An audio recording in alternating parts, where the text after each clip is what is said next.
Warahmatullahi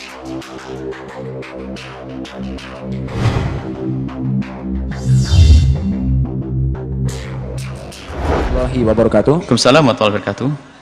Buya, saya mau tanya, apakah amalan istighfar rojab dan sholat sunnah rojab memang benar dan ada tuntutannya dari Nabi Muhammad SAW? Beberapa teman banyak yang men-share melalui media sosial untuk melakukannya itu. Terima kasih Buya atas nanti jawabannya. Wassalamualaikum warahmatullahi wabarakatuh. Waalaikumsalam warahmatullahi wabarakatuh. Dan hal ini ulama berbeda pendapat. Kami tidak menge-share dan anak-anak kami dilarang untuk menge-share. Imam Al-Ghazali mendatangkan riwayat itu. Bahkan Imam Ghazali meriwayatkan an jama'ati min ahli al-Qudus. Imam Ghazali meriwayatkan. Ternyata Imam Nawawi menjelaskan tentang itu semuanya. Bahwasanya hal-hal semacam itu tidak ada. Imam besar Imam Nawawi. Maka kami arahkan untuk mengamalkan yang sudah jelas saja. Tanpa harus kita mengatakan itu urusan para ulama. Apakah harus kita mengatakan Imam Ghazali melakukan bid'ah? Oh bukan. Imam Ghazali ada hujjah. Akan tapi ulama yang datang setelah Imam Ghazali menjelaskan itu semuanya. Tapi ingat, jangan mencaci. Kita tidak kerjaan kita mencaci. Hanya kami pilihkan yang lebih tepat saja. Kita ikut para ulama, ikut Imam Nawawi dan yang lainnya. Lakukan amal-amal yang sudah jelas saja. Yang sudah pasti, tingkatkan sholat malam mau sampai 1000 rakaat juga tidak apa-apa. Tanpa harus anda nisbatkan kepada amalan malam rojab, enggak. Cuman Imam Nawawi dan ulama besar yang datang setelah Imam Ghazali menjelaskan itu semuanya. Dan termasuk ada amal-amal yang dalam kitab Ihya Ulumuddin. Ihya Ulumuddin kitab besar, kitab dahsyat, ulama dikritisi oleh para ulama, tapi ulama mengkritisi bukan mencaci maki, menjelaskan apa yang dikatakan Imam Ghazali tidak kami temukan di perpustakaan kami dan sebagainya. Mereka punya adab, tidak langsung mengatakan Imam Ghazali ahli bid'ah seperti orang akhir zaman ini. Apa? Orang akhir zaman berani mengatakan Ghazali ahli bid'ah. Ente ini siapa?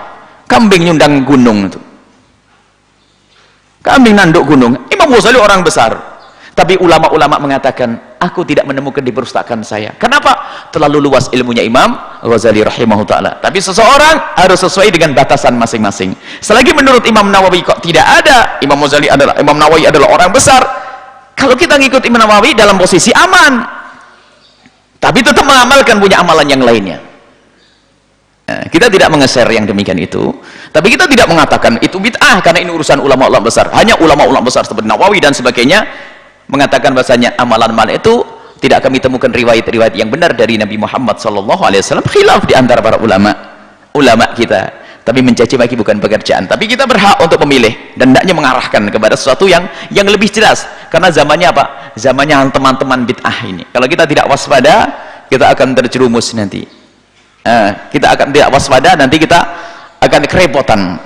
Sekarang Masya Allah, makanya dalam masalah amalan rojab kita buat rambu-rambu. Sebab ada orang kutub ekstrim yang mengatakan amalan rojab tidak ada, puasa rojab adalah bid'ah. Ada hadisnya sahih. Ada hadis sahih. Ya sudah kita sampaikan dari ada Utsman bin Hakim.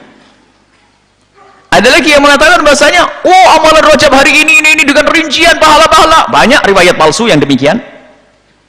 Ada dua kutub ekstrim di sini. Ini loh problem umat ini.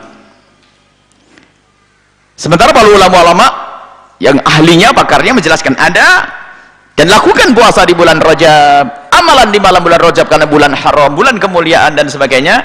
Akan tapi di saat ada amalan biasa, biarpun itu diikut Imam Ghazali, sesuatu yang luar biasa dari Imam Ghazali rahimahullah ta'ala. Akan tapi ulama kita pun mengatakan, maka kita tidak menge-share, kita waspada, hati-hati yang demikian ini. Supaya apa? Dan kami menghimbau kepada siapapun, jika sesuatu itu bakal menjadi khilaf, biarpun itu benar dari misalnya omongan guru kita, tapi kalau menjadi halaf itu, anda tidak bisa menjelaskan semuanya, malah bisa saja anda membuat fitnah buat guru anda.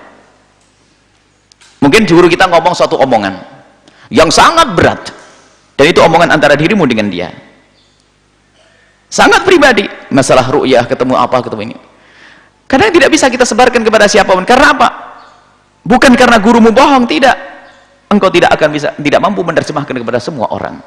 Bahkan bisa saja engkau menjerumuskan gurumu sehingga gurumu dikatakan pendusta.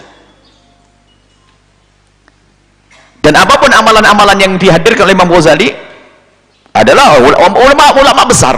Imam Ghazali ulama hujjah, ahli tasawuf, orang besar. Akan tapi ketahuilah bahwasanya ada para ulama-ulama setelah Imam Ghazali yang mencermati dan mereka dengan ketawaduan juga mengatakan, aku tidak menemukan dasar-dasarnya. Bukan mengatakan Imam Ghazali ahli bid'ah, tidak. Semua kembali kepada ukuran masing-masing. Imam Nawawi mengatakan sesuai dengan kemampuanku, aku tidak menemukan itu riwayat benar. Tapi tidak mengatakan Imam Ghazali adalah sesat dan sebagainya. Maka karena aku tidak menemukan riwayat benar, aku tidak mengatakan itu riwayat benar, maka aku tidak melakukannya. Selesai sampai di situ. Dan kita pun ikut manhaj orang-orang seperti ini. Imam Ghazali, kitab Ihya Ulumuddin adalah kitab dahsyat, kitab besar. Cuman hendaknya kita tuh membiasakan untuk seperti ini loh. Imam Nawawi itu ngajarkan kita tuh kritis beradab. Karena apa? Musuhmu itu selalu mencari kelemahanmu. Kalau kita menghadirkan semua yang kita nukil, kadang-kadang yang kita nukil itu perlu penjelasan sehingga orang bisa pemahaman yang salah. Engkau berarti yang menjadikan mereka bermusuhan dengan orang-orang mulia nanti. Loh, kalau kita mendiskusikan misalnya Imam Ghazali rahimahullah, ada memang hadis lemah, hadis dhaif Imam Ghazali dalam kitab Ihya Ulumuddin. Kalau dalam irama diskusi bisa menyelesaikan kita, tapi kalau kita tiba-tiba kita nukil hadis lemah yang dibawa oleh Imam Ghazali, dibawa ke lapangan, Imam Ghazali yang dicaci maki nanti.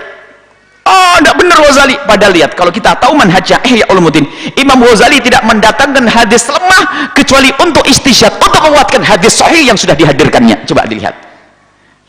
Jadi Imam Ghazali kalau mendatangkan satu ilmu, masalah, hadis Al-Quran, hadis sahih, perkataan ulama, nanti baru didatangkan hadis-hadis lemah ini untuk menguatkan hadis sahih yang sudah didatangkannya. Cuman kadang-kadang kita latah ngambil hadis lemah, kita keluarkan, akhirnya yang dicaci Imam Ghazali rahimahullah ta'ala. Berarti yang salah siapa? Kita telah menghadirkan dengan cara yang salah. Padahal Imam Ghazali itu waspada, hadis ini adalah tidak sampai derajat maudhu, kata Imam Ghazali, tapi lemah biarpun lemah banget sesuai dengan hadis sahih. Berarti yang dijadikan sandaran adalah hadis sahihnya. Ini penceramah ngambil yang menarik, diambil yang bawah, hadis sahih yang tidak dibawa. Apa yang terjadi di lapangan? Hadis palsu atau hadis dhaif yang sangat parah diangkat. Padahal tidak ada hadis lemah yang diangkat oleh Imam Ghazali kecuali untuk mengukuhkan, untuk mengantarkan pemahaman kita akan hadis sahih yang sudah disebutkan di awal bab. Ini harus hati-hati gini. Ini adalah pemahaman kajian ilmiah. Ini biasanya harus dihadirkan di antara para tulabul ilm. Kalau insyaallah ibu amalkan, kalau yang sudah mengamalkan diterima oleh Allah Subhanahu wa taala. Wallahu a'lam bishawab. Kita